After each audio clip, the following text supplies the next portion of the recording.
Dosa besar Muhammad terhadap Allah SWT. Mungkin Anda pernah mendengar beberapa kesalahan yang dilakukan oleh Muhammad, lalu ditegur oleh Allah SWT dan menjadi latar belakang turunnya ayat-ayat Al-Quran. Kesalahan yang saya sebut sebagai dosa besar Muhammad adalah tindakan yang dilakukan oleh Muhammad yang bertentangan dengan apa yang sudah diberitahukan bahkan diperintahkan Allah SWT kepadanya.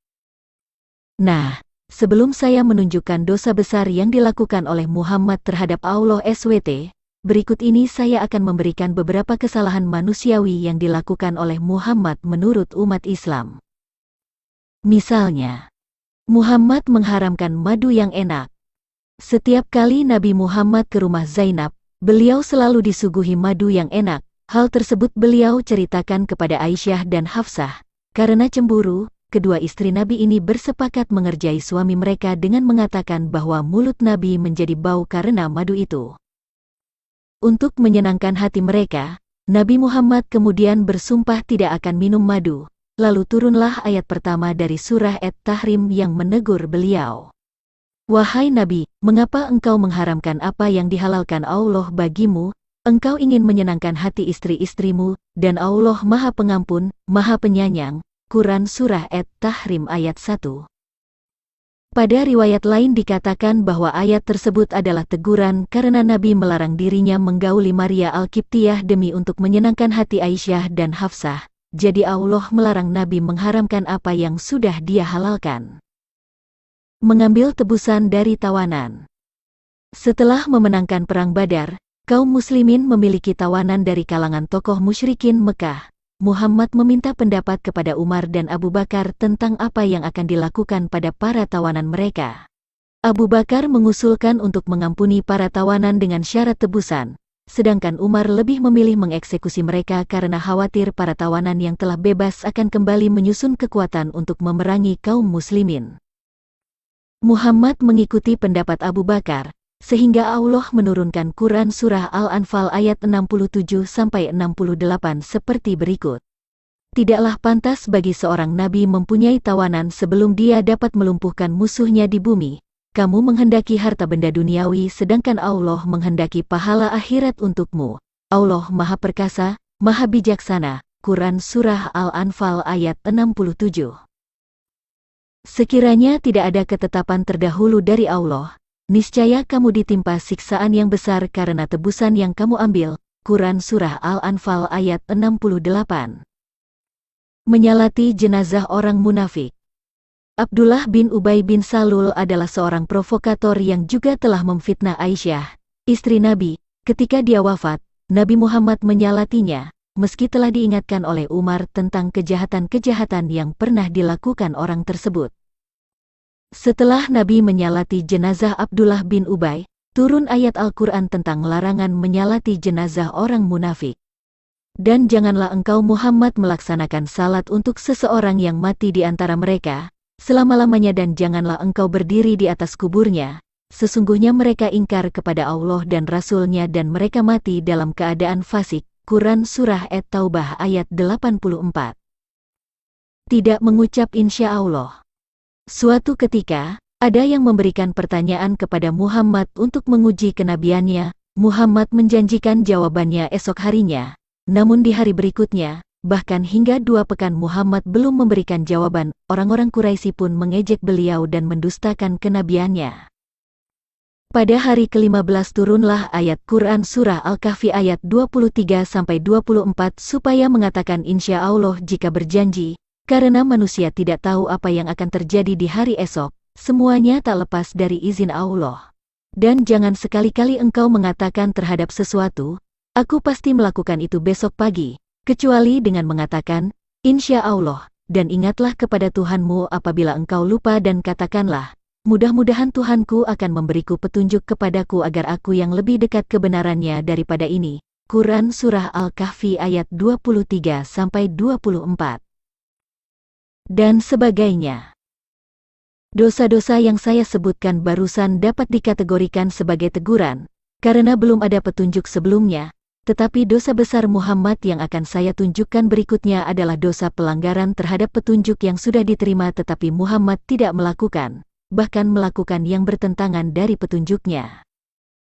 Sebelum saya sebutkan, apakah Anda pernah mendengar dosa besar yang dilakukan Muhammad kepada Allah SWT dari guru agama Anda, ustadz-ustadz atau ulama Anda? Kalau belum, berikut ini saya berikan beberapa ayat yang telah turun kepada Muhammad ketika ia masih berada di Mekah. Surat-surat ini dikenal dengan surat-surat Makkiyah.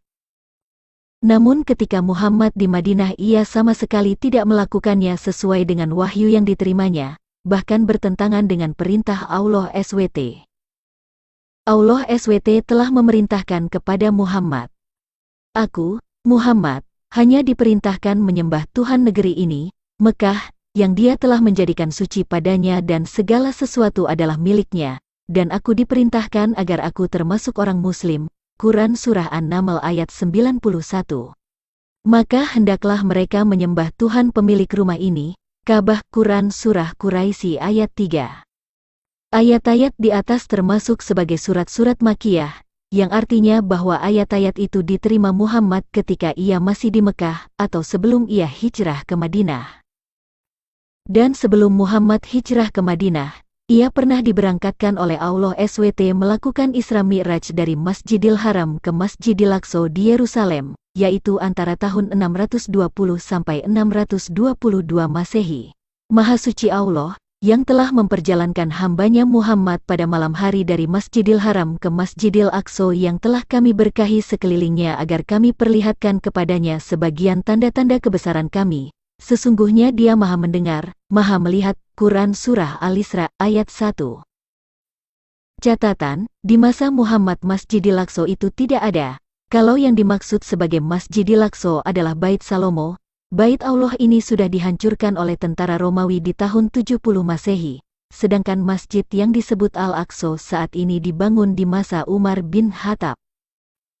Muhammad sendiri hijrah ke Madinah pada tahun 622 Masehi dan tahun inilah yang kemudian dijadikan tahun pertama perhitungan untuk tahun Hijriyah. Dengan peristiwa Isra Mi'raj ini, tentu memiliki kenangan tersendiri bagi Muhammad dan tentu akan sulit melupakan keistimewaan yang ditunjukkan Allah SWT kepadanya. Tahukah Anda apa yang dilakukan dan diajarkan Muhammad di Madinah? Yang dilakukan Muhammad di Madinah antara lain. Pertama, Muhammad justru mendirikan masjid yang berkiblat ke Yerusalem, bukan ke Ka'bah. Padahal ketika Muhammad di Mekah ia telah menerima perintah supaya menyembah Tuhan negeri Mekah saja, yaitu pemilik Baitullah Ka'bah. Padahal Muhammad belum lama melakukan atau mengalami peristiwa Isra Mi'raj dan bertemu dengan Jibril di Sidratul Muntaha, yang mana pada peristiwa itu Muhammad telah melihat wujud asli dari malaikat Jibril yang memiliki sayap sebanyak 600 sayap. Muhammad telah melihat Allah yang berupa cahaya atau hanya tertutup dengan cahaya, menerima perintah salat 50 waktu menjadi 5 waktu, bertemu dengan para nabi terdahulu di langit 1-7. Muhammad hingga meninggal masih tetap tinggal di Madinah.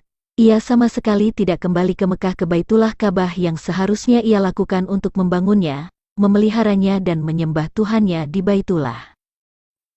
Kedua, di Quran Surah Al-Baqarah ayat 125 dikatakan, "Kami menjadikan rumah Ka'bah tempat berkumpul dan tempat yang aman bagi manusia, dan jadikanlah makam Ibrahim itu tempat salat," dan seterusnya. Tetapi hingga Muhammad meninggal ia tidak melakukan itu. Muhammad justru membangun masjid yang lain, misalnya Masjid Qiblatain dan Masjid Quba di Madinah. Yang membangun Masjidil Haram atau Ka'bah justru dilakukan oleh Khalifah Umar bin Khattab yang dimulai pada abad ke-7 Masehi dan selanjutnya direnovasi dan diperbesar oleh penguasa negara Arab. Kondisi Masjidil Haram sebelum dilakukan renovasi besar-besaran adalah seperti gambar berikut ini. Kalau gambar ini adalah hasil jepretan kamera, tentu gambar ini diambil kurang dari 2 abad yang lalu, atau setelah tahun 1800 yang lalu. Mungkin Masjid Quba yang dibangun oleh Muhammad dan pengikutnya di Madinah lebih megah dari Baitullah Ka'bah yang ada di foto tadi, padahal menurut kepercayaan umat Islam bahwa Ka'bah langsung dari Allah dan sudah ada di zaman Adam dengan dalil Quran Surah Ali Imran ayat 96 yang berkata, "Sesungguhnya rumah ibadah pertama yang dibangun untuk manusia, ialah Baitullah yang diberkahi dan menjadi petunjuk bagi seluruh alam."